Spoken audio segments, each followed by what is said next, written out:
All right, we talked about grids and categories and places we have glitches. What are we going to do with them and what should we not do with them?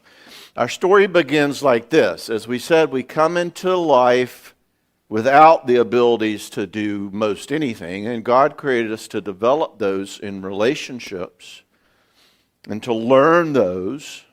We learn love like we learn spelling. We learn about these abilities, and if we don't, it's going to leave a mark. And all that happens in relationships. It happens in connection with other people, especially when we're growing up, which is one of the reasons that shrinks talk a lot about your childhood. Not because, like, find out what your mom and dad did and blame everything on them, but we want to learn kind of what your formation, what you learned and didn't learn. Now, if by chance you happen to complete this process and fully get all of these needs met, you would be what we call down in my neck of the woods an adult, all right? And this is key, all right? Adults are, by definition, people who have finished the process of getting all their needs met and developing the software system and this whole questions answered and developmental abilities and their needs met and their characters are rocket hot and ready to do relationships and marriage and God and, they're ready to chart a course for adventure and pull up a groove and get fabulous and all the things, that we want to do, okay? The only problem is there's only one guy like that, and he lives like in Montana somewhere, and he's real unhappy because he's lonely, because nobody else is healthy like him, So anyway, adulthood is about having completed these developmental abilities, and obviously you can see the problem with that setup. The problem is that basically none of us have completed jack. And if you're like me, you have all this stuff oozing out in all the wrong places. And here's our plot point. Anytime we have those incomplete places and those needs, something in us is going to inevitably, inexorably, irresistibly, chronically, foolishly look to our marriage to get it resolved, okay? And if you do that, not only will it not resolve them, you will be toast, okay? The technical word is toast. You'll have 2 ticks and no dog. You'll be projecting all your junk into your marriage, and it'll be a movie even Quentin Tarantino wouldn't love, all right? And it's the number one mistake I see in marriages, including my own, and we don't even know we're doing it. We just think there's something horribly wrong with our relationship. Now, why? That's what we're going to talk about. Why doesn't this work? I'm talking about bringing your unresolved emotional needs. Don't bring them to your marriage. Why not, Cox? Why does this create such difficulty to get our childhood needs that aren't resolved? Why can't we just kind of like move them over to our next most important relationship, your marriage? Kind of like transferring credits from a college, It's like, this wasn't quite done, so I got to make up these hours, That should work, right? Marriage is like our most meaningful, rich relationship. It ought to be the place where we can get these needs met. I'm going to tell you why. And I want you to have this category, so maybe it'll help you give up banging your spouse's head against the wall to do it, okay?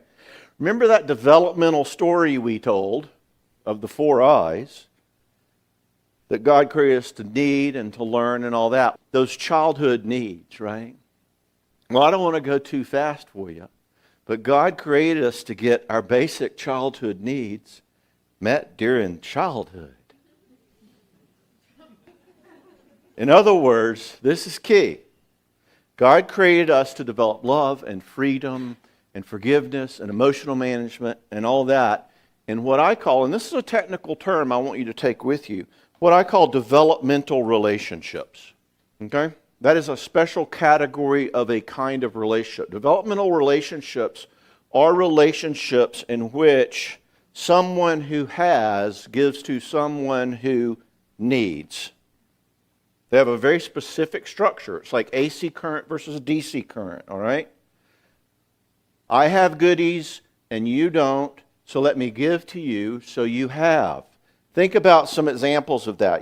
Tons of them. Parent-child, teacher-student, your pastor and you, a therapist and a client, a coach and a player, okay?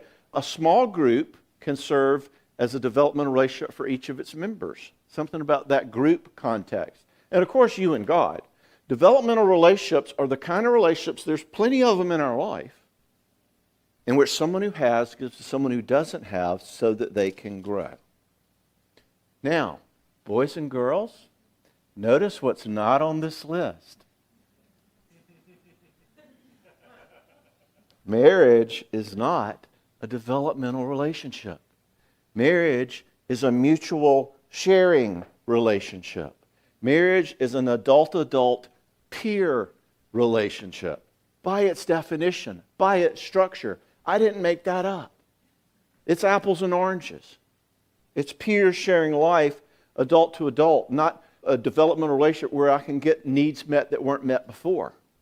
Bottom line, marriage is not a parent-child relationship, though your marriage may look otherwise. Yeah,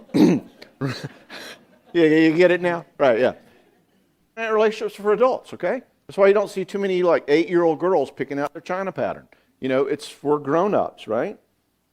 Marriage is not a developmental relationship. It's not designed to repair our emotional deficits. I don't know of anything more important I could tell you. So to the degree that we have any expectation, and we all do, that an adult-adult marriage is going to finally meet a developmental childhood need and fill up all of those longings, we're kind of going against the grain. We're swimming against the current. She's going to need X, you're going to need Y, but I need X. Well, sorry, I need Y. You'll have 2 ticks and no dog again till the old folks home. It'll look like this. I was seeing a couple a while back, and he has unresolved issues about, am I good enough? He feels lots of shame, like, I'm not good enough, okay? And so he's always pushing his wife, kind of needing her to build him up and tell him he's good. And he does some public speaking, and he's always like, well, honey, did you think I did good? Honey, did you think I did good? Right, this isn't me, all right?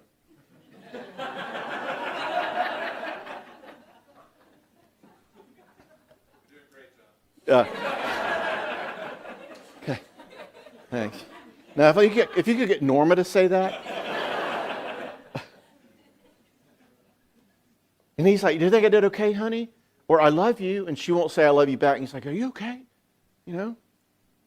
But you hear him, he's trying to get an emotional need met, a childhood question, a core question answered, okay? Now, as you may be learning from me, you can predict to me what his wife is like. What she really needed and missed was a big, strong daddy. She wanted to feel safe and protected, like she didn't have to be the biggest person in the room, that she could just kind of relax and fall into the arms of somebody who would protect her. What her tick needs is security and safety and strength. So guess what's going to happen in that marriage? Y'all are learning the John Cox way of thinking now, right? He's begging her to take care of all of his insecurities. Tell me I'm good enough, okay? And she's begging him to not need anything and be big and strong and take care of her. 2 ticks and no dog. Welcome to every marriage, okay? Why does this not work? Because they don't love each other? No, because it's AC current versus DC current. We're trying to get a childhood parent-child need met by an adult-adult relationship, okay? So can your spouse grow in their ability to affirm you? Yeah, that's great. But that's never going to answer that core issue. And I want you to be able to pull that out and know what it is more, okay? Adult-adult romantic relationships are not naturally oriented to meet childhood needs. Let me say it the sad way. There's no amount of affirmation your spouse can give you that's going to finally make you feel good about yourself. Let them off the hook of that. And let's observe a moment of silence. Bottom line, a romantic relationship should be sort of the fruit of our wholeness, not the resource for it. In other words, it should be about, I'm kind of complete, I got a pretty good picnic basket. I got a lot of problems, and you're kind of complete, you got a pretty good picnic basket. You want to go on a picnic? And we can take cooking classes and learn to fill our picnic baskets better. You want to? But you hear me, now we're on the same team.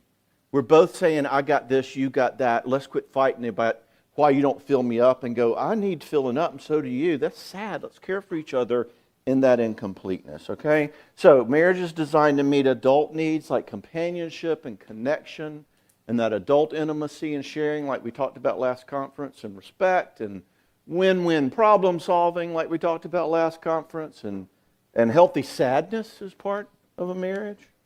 So if that kind of closeness and connection isn't part of your marriage, let's grow to develop that. That's what the last conference was, all right? But when those reactions turn into chronic disappointments and hurt feelings and barking at each other and 2 + 2 = 10, remember, that's your tell. I think there may be something going on here, a developmental need that I'm trying to get you to meet. It's time to back up and look at 5-year-olds. All right, I want y'all to have this category. For some reason, marriage is like a magnifying glass to the most vulnerable pathological parts of us. Isn't that right? I mean, you don't act this way with your bowling buddies, do you? You're like, you guys don't affirm me. I mean, you see that strike? It's like you didn't even care. You know, we don't do that, right? Right? The problem is I want my wife to make me stop feeling insecure, and she can't, all right?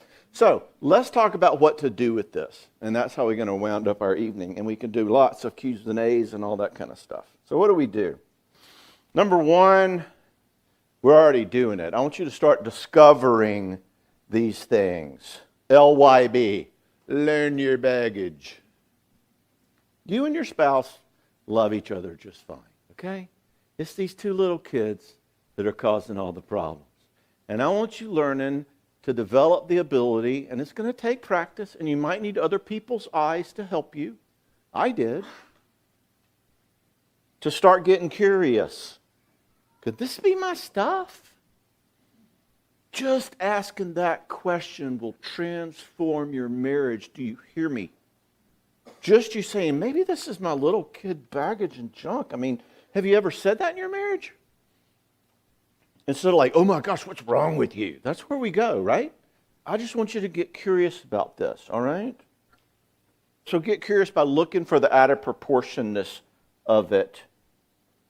When you start feeling that jealousy or that insecurity, I got a guy right now who's convinced that his wife is cheating on him. And they're sitting there in the room. And I'm pretty close to her. I pretty well know her, and I'm pretty sure she isn't. But he cheated once. And you know the old saying, he who looks behind the door has once hid there. Just saying. And one of the things I'm inviting him to do is to get curious, like, okay, well, sure, let's ask her questions because you're feeling anxiety. But can you also get curious that some of this might be your own fear, your own jealousy? Can you own that some of it might be yours? Just get curious, all right? When we start to see that out of proportionness, that's your tell. I had a client a while back, a couple, and she would always kind of bully her husband about money. Like he couldn't, like buy a new golf club without her going, what are you thinking? You're just throwing our money around. And she was kind of reactive like that. And that would always get them into these fights. To her credit, I was working with both of them. To her credit, she was willing to start getting curious about that. Well, turns out, big surprise, her dad left when she was little. Her mom had to work 2 jobs. They were living hand to mouth, edge of poverty. Money is terrifying to her. And she went, oh my gosh, I live that fear every day. And I take it out on my husband. And it's like, oh my gosh, thus endeth the lesson. How brave and how powerful and how loving. Here's one about me. When Norma was writing that book, the one that took her away from me in which I acted so maturely, she asked me to edit a chapter. And I was an English major. I was going to go on to write several books. So I'm like, I'm glad to do this for you. Now, part of my injury, part of my issues is the third eye. I have issues with, am I good enough? Issues of imperfection. Or in my case, perfection. Anyway, see, I obviously have resolved this. So I go and edit her chapter, and I'm like, there you go. Made a few tweaks. I think it'll help you out. She's like, okay, thanks. And she goes back to working. And I'm like, that's all she's going to say? Like, that's it? And she can see my face. And she says, are you okay? And I'm realizing I'm really getting angry. Like, I want to go, no, Norma, you're welcome. No, you don't need to be so effusive. No, it was my pleasure. In other words, I'm getting really angry because she isn't like, I want her to go to put it on the refrigerator, Look at what John did for me, y'all. When people come over, they could see it. Anyway, So anyway, I'm doing this in my mind real quick because I'm feeling that 2 + 2 = 10, and I'm going, whoa. She goes, are you okay? Is anything wrong? And I said, yeah, but it doesn't have anything to do with you. Okay? This is like my mom or something, okay? No, not really her. No. So I want you to start thinking about these things and discovering them, okay? Just to think, I think that really triggered me. I need to kind of figure out what's going on there, help me out, and back up from it, okay? So one category is just to sort of think about it and ask and learn. Secondly, I want it to be something you talk about. A huge way to conquer this, to keep it from corrupting your marriage, is to let it be a very verbal part of your relationship, okay? Great topic for date night. Yeah. I want you saying stuff like, we both know how controlling my mom is, right? That's not news, not breaking news. I swear that's why I act like such a gizmo when you ask me to help you in the kitchen, blah, blah, blah, when I've just come in. I swear that's it. I'm just spitballing here. I want you to think about these things together. I want this to be part of your interaction. I want you to ask questions and think. Norma and I will literally do this. If we're having an interaction, you hear the question she asked me earlier in that story. We will literally see each other. You can see it on the other person's face. Are you triggering? Is something going on? I want this to be something you bring up, okay? And I want you to actually talk about this. I want you to ask questions about it. I want you to see your little kid part as being this little dude, little gal who's all afraid, and yet you can help. Let me give you an example. A couple of years ago, Norma said, oh my gosh, Callie, my oldest daughter, lives in Nashville, 37. Callie and I are going to Paris this summer. I'm like, great. All right, you guys got 5-year-olds. What am I feeling? You and Callie are going to Paris? Did you just say, let's go without Dad? 5-year-old is saying that. He's going, dude, are you listening to this? I'm like, yeah, I'm listening to this. He's like, they don't want you going. I'm like, I'm seeing that. Don't rub it in. He's like, they don't like us. And I'm like, yeah. So I'm ready to say, oh, well, I hope you have a great time in Paris without me, okay? That's where we go, right? So I'm catching this, and I'm going, okay, I'm feeling like, okay, little kid me feeling rejected. You don't want me. Back up. I asked her a question. What's my question? I said, yeah, that's great. About the Paris thing, can I ask you a little part question? We will talk like this, and I want you to as well. Can I ask you a little part question? She goes, yeah. I said, are you like, y'all are going to Paris without me? Is that like, did you not want me to go? And she said, oh, no. Callie, all of her friends are doing these mom trips, girls and moms. And she said, I want to do a mom trip. She said, you know how me and my dad do trips all the time. Like we go fly jets and do stuff together. I have adventures. She goes, so your mom doesn't go on the jet trips. And I'm like, oh, okay. And she responded in this warm, loving way. Why? Because I acted like an adult. People like adults. People like being married to adults. Okay? So here's the secret. If you manage the little kid stuff, that was a real question. I kind of wanted to help him answer it. He's scared. And I want to get an answer, all right? And so I asked it. Can I ask you a question? You know what your questions are. Back up and think until you can. Take a time out until you can. We'll talk about time out in a second. By the way, why do we not want to go there? Well, I mean, how weak and needy do I sound asking that question? Again, me Conan, me not need, me not feel feelings, me just scream and yell. Okay? In other words, it's kind of vulnerable to ask these kind of questions. Tough. Get vulnerable. But I tell you what real power is being strong enough to engage and face what you really are afraid of and feel and bring that to another person in a responsible way. That's powerful. So think of what it would do for your marriage if y'all had this category of understanding these little guys and to be able to talk about it and actually be compassionate about it. The way I asked this question was actually a compassionate thing to do for myself. I mean, these are parts of you. There are 4 people in your marriage, right? Let's take care of all of them. By the way, if you're married to somebody who's not willing to get curious, who hears all this and goes, there's a bunch of psychopaths, I'll yell at you if I want, come in the morning. That's what we're going to talk about, what to do with people who don't care about vulnerability or growth or blah, blah, blah, all right? We're going to create a context for them to engage it in a different way, all right? So, understand, get curious, talk about it. Number 3, I just alluded to this, but time out. Remember we talked about this in the last conference. There's a problem here, and that is that when we really get agitated, threatened, vulnerable, hurt, feel shame, what happens, even if you think about it in terms of brain chemistry, is that we're triggering back here in our like midbrain, your amygdala or your hypothalamus or whatever it is. It's caveman brain, right? Reptile brain. It's like your choices back here are like fight or flight or freeze. Caveman brain. Your options are like run from T-Rex or kill him. That's kind of the sophistication we're dealing with there. Now, once that happens, one of the things we talked about last conference was one of the reasons that a conflict turns into a fight is once that part of us gets triggered and we start acting out of that 5-year-old, it's all over but the shouting, okay?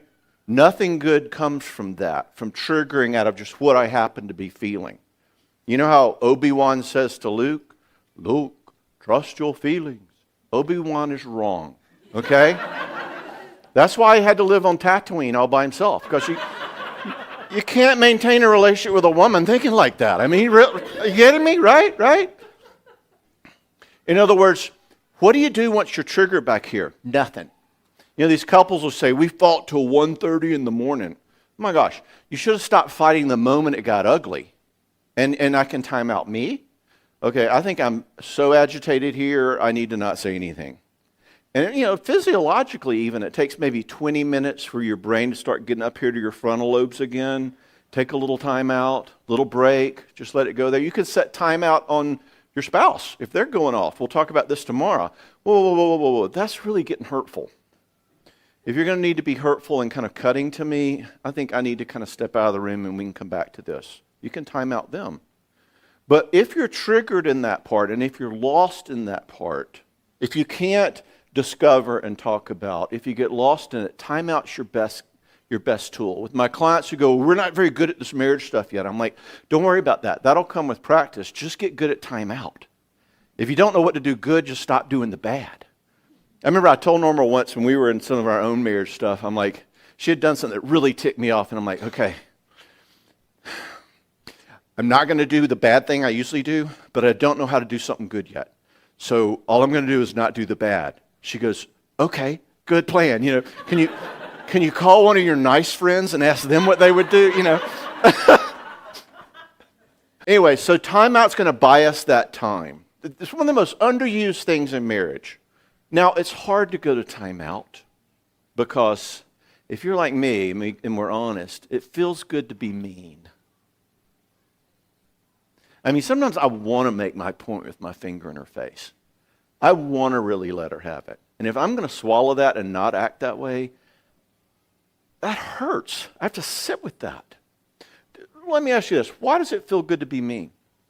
And we'll touch on this some with why is it hard to forgive. It goes like this. Imagine that I've got 10 pennies worth of meanness or shame or anger or hurt or junk inside of me, right? And that doesn't feel good. It's 10 pennies worth of gross stuff. But if I can make you feel really bad or really stupid or call you names or mock you or yell at you or go off on you, it's like I take like 8 of those pennies and dump them on you. And it actually feels so much better inside of me. I only got 2 pennies left. Now you've got 8 and feel terrible. I got a couple right now and he loves just to discharge. And after he said things she'll never forget, he's great. He's like, hey, baby, you want to go out tomorrow night? And I've taught her to go, are you crazy? After you repair what you did last night, maybe, but not until. Now, I dumped those 8 pennies on you. I feel better temporarily. And we've got the freaking Denver Mint printing out more pennies inside of us, right? So the reason it feels good to be mean and to not go to timeout is because it gets rid of some of our junk and puts it on our spouse. And it's going to hurt to not do that. You'll have to sit with the sorrow and the loss and the anger and the shame and not dump it on them. I'm just going to read you the fine print here, okay? We can come back to that in Q&A if you want. From the looks on y'all's faces, we might need to. Maybe on the digital text line. Fourthly, grow. You can grow. I have a whole conference on that. It's on my podcast. Look it up or have me back. So my second favorite conference is the How to Grow conference. All right, it's basically a psychologist looks at sanctification. Okay, which I guess this one is too. But let's at least broadly look at it. I mean, I do a whole conference on this, and I'm going to give it about 10 minutes. All right, think about it. God knows that we're not complete, right? And He knows that marriage is not a developmental relationship, right? And He knows we have to have developmental relationships in order to grow, right? And He knows that we still need to grow, right? He's smart. So what's He going to have to do? He's going to have to give us new developmental relationships. And He does. The body of Christ. Our second family, the people of God. I call the church our second family. Your first family was the one growing up. But the reason there's so many each others in the New Testament is not because Paul and Peter and James and them are just telling us to be nice to each other. It's because the way we relate to each other, where do we learn the things that are the core parts of our software? In relationships, in developmental relationships. What the epistle writers are telling us, what Jesus was telling us, what the law was telling us was this is how to relate to one another in a way that helps build a heart that's complete and full, like Christ. In other words, the way we relate to one another is actually going to help us heal. So marriage is not a developmental relationship, but the church is. In other words, our growing up doesn't end in childhood. There's new growth that can happen as we start to bring our incomplete places into the relationships with God's people. All therapy is systematized, strategic sanctification. Each other's. It's systematized, strategic fellowship. What is fellowship? Connection with one another in that kind of developmental relationship sort of way. So you want new growth in your marriage? You want to grow in these places? Stop trying to get them met in an adult-adult marriage relationship, and let's begin looking for and becoming. I say this everywhere I go, all the time, at every church I speak at. What would it look like for us to be becoming and looking for, being a church community in which we can create this kind of growth? This can be a lot of different contexts. This can be good, safe, wise friends even. Okay, people with whom you've said, like me and my co-owner, my other psychologist who I work with, he and I have this kind of relationship. And I'm like, dude, I kind of need to talk. And we'll switch roles on who gets to be in the developmental relationship. Sometimes I give to him, sometimes he gives to me. Look for these kind of friends, people who are not going to lead with Bible versing you, people who are going to lead with grace, but people who are going to tell you the truth, people who will stab you in the front. People who keep confidentiality, even from their spouse. If I wanted your wife to know about my drinking problem, I would have invited her out for beers. Okay? Support groups. We're putting a thing in the back of the study guide that goes beyond the Bible questions from the book and asks more vulnerable questions. So you can go more into great, at Eden, God addresses Adam and Eve's shame. What are some ways in which you see your life governed by shame? I want to create a group context in which people can start bringing this stuff. And when it meets new relationship, it gets better, all right? Mentors, older people who you trust and who will tell you the truth and be gracious and loving. A therapist. Sometimes I tell my clients, let's just kind of resolve this issue for you so you quit banging your spouse's head against the wall about it. And of course, your relationship with God. How much is He directly, we're talking a lot about God's mediating mercies and grace through the body of Christ. But what about His direct relationship with you, the way He loves you? All right? You want better marriages? Start looking for and building and becoming those kind of relationships, all right? God created us to live in community, and our culture has turned community into a community of two. You and your spouse. Y'all need a little sweet get-together time. We're expecting that's going to meet all our needs. It's a stagnant pond, people.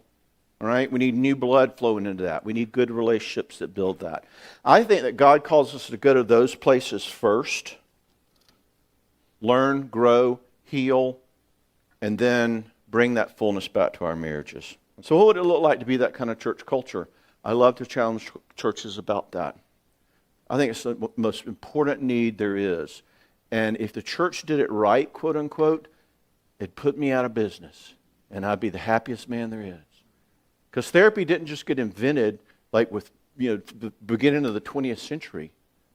All therapy is a relationship in which I'm getting what I need to grow. That's why there are all the each others in the New Testament. Don't get me started. I'm going to go all night on that, all right? So, become experts in these growing places. One last thing, and then we'll wrap up and do some questions. Am I saying marriage is now just off limits completely for trying to grow in my little baggage needs? Like you can't go to your spouse at all with the parts of you that are insecure or needful or whatever. No hope. Scratch it off. That's not fair. That's no fun. Come on, Cox. Throw us a bone. Okay. You can bring your baggage to your spouse if, number one, you own it.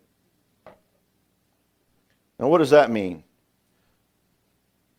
Own it means saying things like, okay, what happened at that party and the way you talked and what you said about me that completely triggered me, and I'm not sure whether that's my shame or whether you were way out of line, but I need to talk about it because I'm really feeling it. You hear I'm taking responsibility for it? I'm not going, what were you thinking doing that? I'm going, I just really felt a big, atomic bomb inside of me, and I'm trying to figure it out, all right? I'm really feeling kind of insecure because of this new job you have, and I'm not sure how to make sense of that. I have it on my list. Help me out. I got this unappreciated feeling like you don't care about all that I do around here. Do you appreciate what I do? But see, I'm owning it as a little part feeling before I'm bringing it, okay? As opposed to, what's your deal? Feel the difference? I worked with a woman a while back, and she was having difficulty communicating to her husband, but this is how she would communicate to him. Oh my gosh, what you said just hurt my feelings so much. No, I think what he said actually should hurt somebody's feelings, given what he said. But I said, you're coming with such certainty. Like he's the bad guy. Look at what you said. And you're not taking any ownership. Can you at least own part of this? And I think it'll make it a lot more palatable for him to hear. Can you have some ownership? Could you say, what you said hurt my feelings a lot. And I'm not sure if it's because you were being unkind and cutting, or maybe something in me was being too sensitive. I'm not sure which one it was. But can we talk about it? I'm not sure whether it was your mouth or my ears. Can we talk about it? You hear the ownership, you hear the responsibility, and instead of going, well, I didn't, he goes, yeah, we can talk about it. I think I was a little jerky. And he softens, and we take the 5-year-olds out of the room. You get it? So can you feel the difference between just bringing it and taking responsibility for it? Oh my gosh, you make me feel like such a loser. No, your dad did that, okay? Your wife is just triggering it, all right? So you do that, and your spouse can join your project of growth. Secondly, you can bring it to your spouse if you bring it to your spouse second. In other words, if you're feeling neglected and misunderstood and not appreciated and criticized and all this little child kind of stuff, that's cool, that's legit, welcome to the club. But in order to feel loved and respected and special and whatnot, to get that itch really scratched, I want you to bring it to those other godly resources we were talking about first and help reduce some of the intensity and the immediacy of that. And then you can bring it to your spouse. After you have mastered it a little bit. We need the body of Christ people to help us do that before we come to your spouse or your toast. Okay? Here's a kind of a superficial example. Jim, the guy I work with, one day a few years back, I had this terrible day at work. Everything had gone wrong. And I was packing up to go home, and I literally could feel myself anticipating how good it was going to feel to unload all this stuff on Norma and tell her what a bad day I have and have her really nurture me there. Now, as they said in the Gladiator movie, those of us who are about to die salute you. I'm like, yeah, right. I know how that's going to go. I've danced that Whose Day's Worst War dance a lot. I'm going to be out of gas. I need a lot of tending and nurturing. And she's going to be like, well, get it somewhere else, buddy, because I've children. I've been at the pediatricians all day, whatever. And we're going to have a fight there. So I'm like, oh, okay. I was born on a Tuesday, but it wasn't last Tuesday. So I go to Jim's office, and I'm like, dude, can I talk? And he's like, yeah, come on in. So I lay down on his couch. This is one of the perks of working with a shrink. And I'm like unloading and bitching and carrying on. And he was so sweet, and he was nurturing. And then my phone rang, and it was Norma. And he goes, here, let me answer it. He goes, hey, Jim Brown's office. And she goes, Jim? And I hear him go, oh, yeah, I'm doing therapy on your husband. And I hear her go, good. But my point is that it worked. He was loving to me and giving to me. Developmental relationship. He was someone who gave to me. And I came home, and sure enough, she was as wiped out as me. And I'm like, I got nothing to give. And she says, I don't either. And I said, well, you just want to hang out and kind of be close, maybe watch a Netflix or something, just kind of be together. I was like, yeah, that sounds nice. And then the junk didn't happen. Okay, the 5-year-olds were out of the room. We went from demanding to sharing. And if you address that childhood junk, you get the adult love in spades. That's the bottom line here. So basically, our story tonight is that marriage is an adult-adult relationship.